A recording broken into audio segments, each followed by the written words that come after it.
पुराच्या 3 दिवसांनी ठाकरे सक्रिय, उद्धव ठाकरे आज मराठवाड्याचा दौरा करणं अपेक्षित.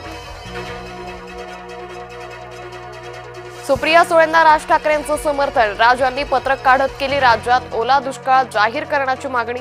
राज यांना हवी आहे विनानिकष घोषणा. सोलापुरातील सीना नदीचा पूर ओसरेना, गेल्या 3 दिवसांपासून सीना नदीला पूर. 59 गावांना पुराचा वेढा, तर 124 गावांना सतर्कतेचा इशारा. निकष न लावता सरसकट मदत देणार, मुख्यमंत्री देवेंद्र फडणवीसांचं आश्वासन. मुख्यमंत्री फडणवीसांकडून दारफळ निमगावची पाहणी, शेतकऱ्यांना लवकरात लवकर मदत करणार, मुख्यमंत्री फडणवीसांचं शेतकऱ्यांना आश्वासन. पीक नुकसानीच्या सह पशुधन नुकसानीचीही भरपाई देणार, महसूल मंत्री चंद्रशेखर बावनकुळेंची घोषणा. एकनाथ शिंदेंनी शेतकऱ्यांच्या बांधावर जाऊन केली पाहणी, नुकसानग्रस्त शेतकऱ्यांशी साधला संवाद.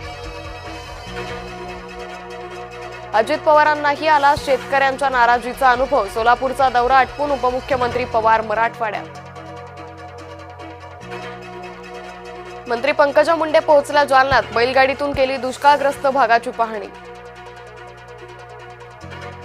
मदत वेगानं देण्यासाठी प्रयत्नशील, ऑगस्ट आणि सप्टेंबरमध्ये अपेक्षेपेक्षा जास्त पाऊस, कृषी मंत्री दत्तात्रय भरणे यांचं वक्तव्य.